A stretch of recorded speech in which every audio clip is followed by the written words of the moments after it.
Jerusalem 1947 সালের জাতিসংঘ প্রস্তাবে একটা আন্তর্জাতিক নগর হিসেবে বিশেষ মর্যাদা পেয়েছিল। ইসলামে বর্ণিত বহু পয়গম্বর যেমন ইব্রাহিম আলাইসাল্লাম, সুলাইমান আলাইসাল্লাম, দাউদ আলাইসাল্লাম, এরকম অনেক নবীর স্মৃতি বিজড়িত রয়েছে জেরুজালেমের এই প্রাঙ্গণের সাথে। খ্রিস্টানরা বিশ্বাস করে এটাই সেই স্থান যেখানে যিশু মারা গিয়েছিলেন, সমাহিত হয়েছিলেন এবং মৃত্যু থেকে পুনরুত্থিত হয়েছিলেন।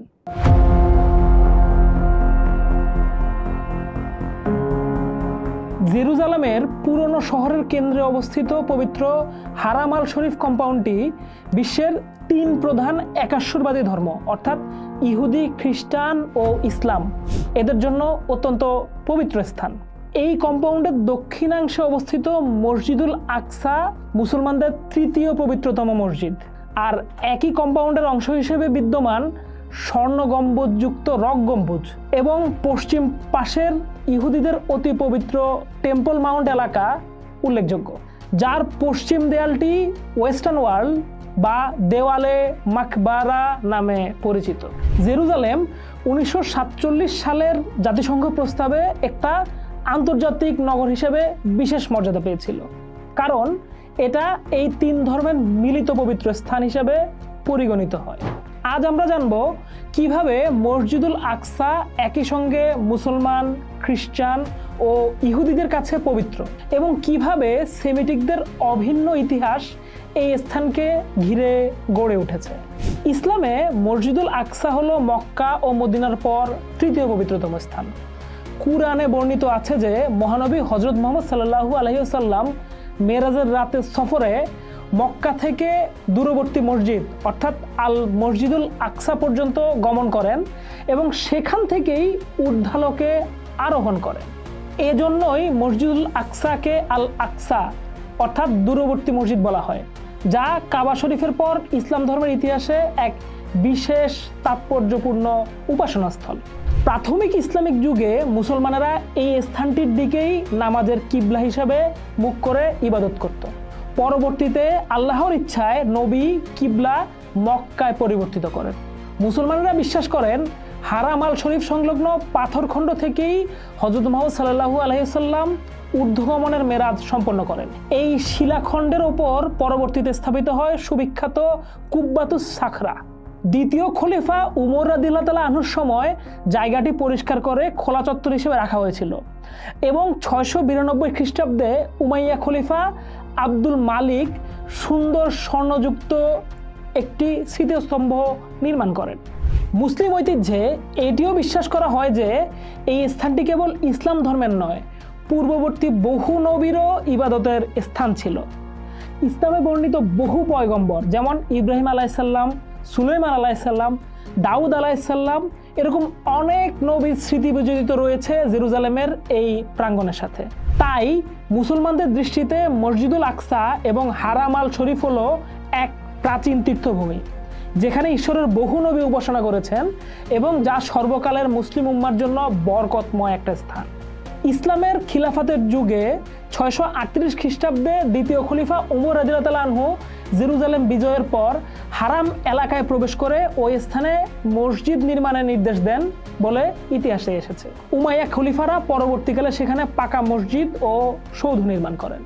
বর্তমানে যে রূপালী গম্বুজযুক্ত মসজিদুল আকসা দেখা যায় তা খলিফা আব্দুল মালিক ও তার পুত্র আল ওয়ালিদ কর্তৃক 7ম থেকে 8ম শতকে নির্মিত হয় এবং পরবর্তী যুগে আব্বাসীয়, ফাতেমীয়, আইয়ুবীয়, মামলুক, ওসমানীয় শাসক এবং আধুনিক সময়ে জর্ডানের ওয়াকফ কর্তৃক সংস্কার ও সম্প্রসারিত হয়। মুসলমান শাসনামলে এই এলাকা সর্বদাই মুসলমানদের তত্ত্বাবধানে ছিল। ইহুদিদের কাছে হারাম আল শরীফ যে স্থানে অবস্থিত সেই টেম্পল মাউন্ট, হিব্রুতে হার হাবাইত, হলো তাদের সর্বাপেক্ষা পবিত্র স্থান। ইহুদি ঐতিহ্য অনুসারে এখানেই প্রাচীনকালে ঈশ্বরের নির্দেশে প্রথম মন্দির অর্থাৎ সুলেমানের মন্দির নির্মাণ করা হয় এবং তা ধ্বংস হওয়ার পর দ্বিতীয় মন্দিরও একই স্থানে স্থাপিত হয়। তাওরাত ও তানাখ অনুযায়ী এই পাহাড়টি পৃথিবীর সৃষ্টিস্থল এবং এখানেই হযরত ইব্রাহিম নিজের পুত্রকে ঈশ্বরের উদ্দেশ্যে কোরবানি দেওয়ার পরীক্ষা দিয়েছিলেন। যদিও ইসলামী বিশ্বাসে স্থানটি ভিন্ন, কাবার চত্বর। ইহুদি ও খ্রিস্টান মতে ইব্রাহিমের সেই পুত্র ছিলেন আইজাক ইসলামী বিশ্বাসে তিনি ইসাক নন, ইসমাইল। তো প্রথম মন্দিরটি নবী সুলাইমান নির্মাণ করেন খ্রিস্টপূর্ব 10ম শতাব্দীতে, এবং এটি ছিল ইহুদিদের উপাসনা ও জাতীয় জীবনের কেন্দ্রস্থল। বাবিলীয়রা খ্রিস্টপূর্ব 586 সালে প্রথম মন্দির ধ্বংস করলে অনেক ইহুদি বন্দী হয়ে চলে যান।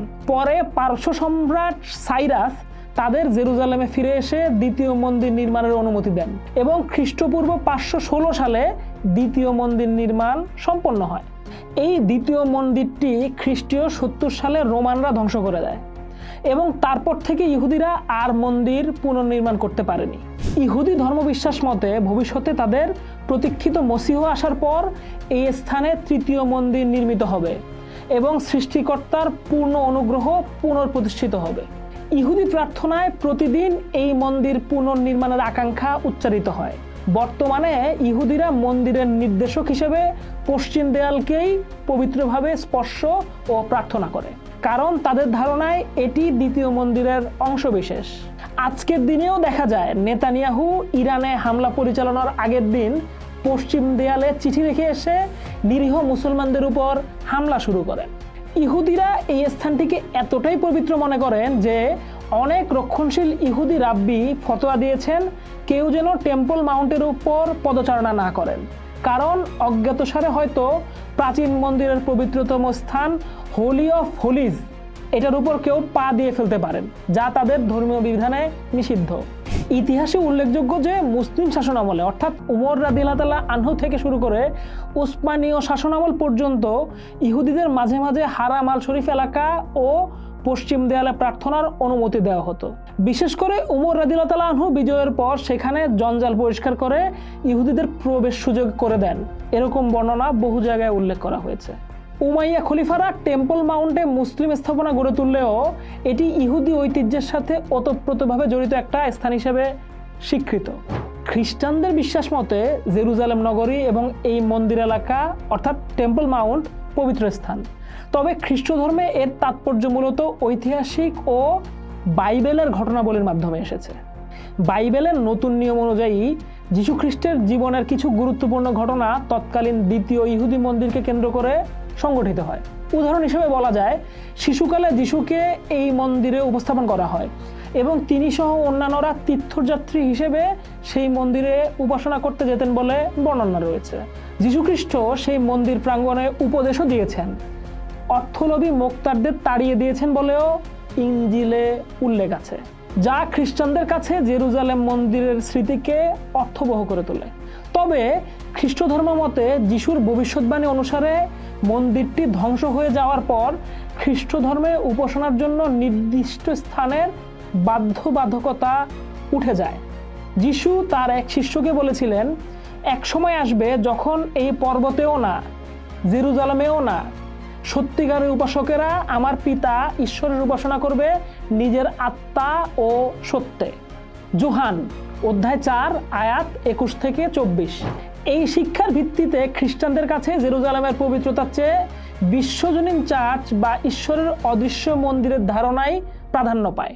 তবুও প্রারম্ভিক খ্রিস্টান যুগে মন্দির ধ্বংসকে ঈশ্বরের ইচ্ছে হিসেবে এবং ইহুদি বিধানের সমাপ্তি হিসাবে দেখা হতো। রোমান ও বাইজেন্টাইন আমলে জেরুজালেম মূলত খ্রিস্টানদের নিয়ন্ত্রণে ছিল এবং তখন টেম্পল মাউন্ট অবহেলায় পড়েছিল। বরং খ্রিস্টানরা যিশুর কবরস্থান হিসেবে পরিচিত চার্চ অফ হোলি সেপালচারকে কেন্দ্র করে উপাসনা গড়ে তোলে।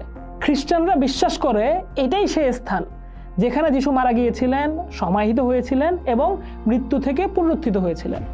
6ষ্ঠ শতকের শেষ ভাগে মুসলমানেরা জেরুজালেম দখল করার পর খ্রিস্টানদের জন্য পরিস্থিতি পাল্টায়। ক্রুসেডাররা 1099 খ্রিস্টাব্দে জেরুজালেম দখল করলে তারা আল আকসা মসজিদকে রাজপ্রাসাদ ও গির্জা হিসেবে ব্যবহার করে এবং ডোম অফ দ্য রককে টেম্পল অফ দ্য লর্ড আখ্যা দেয়। সালাউদ্দিন 1187 সালে পুনরায় মুসলিম শাসন প্রতিষ্ঠার পর মসজিদ ও চত্বর আবার মুসলমানদের নিয়ন্ত্রণে আসে। পরবর্তীতে ওসমানীয় শাসন সহ বিভিন্ন পর্যায়ে খ্রিস্টান তীর্থযাত্রীদের জেরুজালেমে আসার অনুমতি ছিল, তবে টেম্পল মাউন্ট এলাকা মূলত মুসলিম তত্ত্বাবধানেই থেকেছে। সাম্প্রতিক যুগে খ্রিস্টানদের জন্য আল আকসা কম্পাউন্ড সরাসরি উপাসনার জায়গা নয়, তবে জেরুজালেম শহর ও এর ঐতিহাসিক সম্পদসমূহ যিশুর পদচিহ্ন পড়ে থাকা স্থানগুলো খ্রিস্টানদের কাছে অম্লান তীর্থস্থান হিসেবে রয়ে গেছে। খ্রিস্ট ধর্মের দৃষ্টিতে মসজিদুল আকসা এলাকায় অবস্থিত টেম্পল মাউন্ট এলাকা যিশুর ধর্মীয় ঐতিহ্যের অংশ হিসেবে গুরুত্বপূর্ণ বটে, কিন্তু ধর্মতত্ত্বগতভাবে খ্রিস্টানরা মনে করে ঈশ্বরের উপাসনার জন্য আর নির্দিষ্ট স্থানের দরকার নেই। ফলে বর্তমান সময়ের খ্রিস্টান তীর্থযাত্রীরা জেরুজালেম গেলে যিশুকে সমাহিত করার স্থান কেন্দ্রিক জায়গাকেই ঘিরে থাকেন। তবুও তিন ধর্মের মিলনস্থল হিসেবে জেরুজালেম ও আল আকসা কম্পাউন্ডকে খ্রিস্টানরাও সম্মানের দৃষ্টিতে দেখে এবং এখানকার যে কোনো বিরোধ বা অশান্তি তারা উদ্বেগের সঙ্গে পর্যবেক্ষণ করে। মসজিদুল আকসা এলাকা সেই হারাম আল শরীফ এবং টেম্পল মাউন্ট এলাকা ইহুদি, খ্রিস্টান, ইসলাম তিনটি আব্রাহামিক ধর্মের উৎসবিন্দু হিসেবে চিহ্নিত হয়ে আছে। সেমেটিক অভিন্ন ইতিহাস বলতে বোঝায় আব্রাহাম বা ইব্রাহিম আলাইসাল্লামের বংশধরদের ধর্মীয় সাংস্কৃতিক ঐতিহ্যের যে মিলনবিন্দুগুলো রয়েছে সেগুলো এই স্থানের সাথে ওতপ্রোতভাবে জড়িত। এই তিন ধর্মের প্রবর্তকগণ সকলেই নবী ইব্রাহিমকে তাদের পিতৃতুল্য পুরুষ মানেন। ইব্রাহিমের সন্তান ইসহাক থেকে ইসরায়েলি জাতি আর ইসমাইল থেকে আরব জাতি উদ্ভব হয়েছে বলে বিশ্বাস করা হয়। সুতরাং ইহুদি ও মুসলমান উভয়েই সেমেটিক জাতিসত্তা এবং এই দুটি জনগোষ্ঠীর মাঝে ভাষা ও পূর্বপুরুষের দিক থেকেও যোগসূত্র রয়েছে বলে বিশ্বাস করা হয়। ধর্মীয় আখ্যান অনুসারে হযরত ইব্রাহিম আলাইহিসসালামকে ঈশ্বর তার সন্তানকে কোরবানি দেওয়ার কঠোর পরীক্ষা নিয়েছিলেন। ইহুদি ও খ্রিস্টান ধর্মগ্রন্থ অনুসারে যে স্থানে তিনি কোরবানি দেন সেই স্থানটি ছিল মারিয়ার পাহাড়, যা টেম্পল মাউন্টের অংশ, এবং সেখানেই ইসহাককে কোরবানি দিতে উদ্যত হয়েছিলেন ইব্রাহিম। যদিও ইসলামে এই ঘটনাটি পবিত্র কাবা প্রাঙ্গণে সংঘটিত হয়েছে বলে ধরা হয়, তবুও ইব্রাহিম ও তার পুত্রগণের স্মৃতি জেরুজালেমের সাথে গভীরভাবে মিশে আছে। মুসলমানেরা বিশ্বাস করেন নবী সুলাইমান ও নবী দাউদ, যাদেরকে ইহুদিরা নিজেদের রাজা ও নবী মনে করে, এরাও ইসলাম ধর্মের নবী হিসেবে স্বীকৃত এবং তাদের স্মৃতি এই আকসা প্রাঙ্গণে বিদ্যমান। যেমন রক গম্বুজ যে শিলার উপর নির্মিত তা সুলাইমানের মন্দির ভিত্তিপাথর হিসেবে চিহ্নিত এবং মুসলিম ঐতিহ্যেও তা শ্রদ্ধেয়।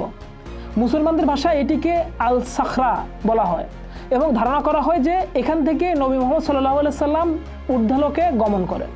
অন্যদিকে ইহুদিরা বলে এই শিলাকে ঘিরেই প্রথম মন্দিরের পবিত্রতম স্থানের অবস্থান ছিল এবং এটিকে পৃথিবীর কেন্দ্র বলেও দেখা হয়। দাউদ আলাইহিস সালাম বা রাজা ডেভিড জেরুজালেমকেই ইসরায়েল জাতির রাজধানী করেছিলেন, যেখানে তার পুত্র সুলাইমান আলাইহিস সালাম ঈশ্বরের মহিমান্বিত মন্দির নির্মাণ করেন। খ্রিস্ট ধর্মের যিশু হচ্ছেন ইসরায়েল বংশের এবং তিনিও এই মন্দির প্রাঙ্গণ ও শহরের পরিসরে ঈশ্বরের বাণী প্রচার করে গেছেন। ইসলাম এই সকল নবীকেই অর্থাৎ ইব্রাহিম আলাইহিস সালাম, মুসা আলাইহিস সালাম, দাউদ আলাইহিস সালাম, সুলাইমান আলাইহিস সালাম, ঈসা আলাইহিস সালাম সবাইকেই পূর্ববর্তী নবী হিসেবে মর্যাদা দেয় এবং তাদের স্মৃতিকে ধারণ করে। সেই দৃষ্টিকোণ থেকে জেরুজালেমে অবস্থিত মসজিদুল আকসা প্রাঙ্গণ একটা আব্রাহামিক ঐতিহ্যের মিলনস্থল, যেখানে আব্রাহামীয় তিন ধর্মের ঐতিহাসিক ধারা এক বিন্দুতে এসে মিলিত হয়। বর্তমান সময়ে মসজিদুল আকসা ও হারাম আল শরীফ এলাকা ইসরায়েল ফিলিস্তিনি সংঘাতের কেন্দ্রবিন্দুতে পরিণত হয়েছে। ইসরায়েল 1967 সালে যুদ্ধে পূর্ব জেরুজালেম দখল করে এবং পরে একে নিজের অংশ বলে সংযুক্ত করার চেষ্টা করে, যা আন্তর্জাতিক আইন অনুসারে অবৈধ দখল হিসেবে গণ্য করা হয়।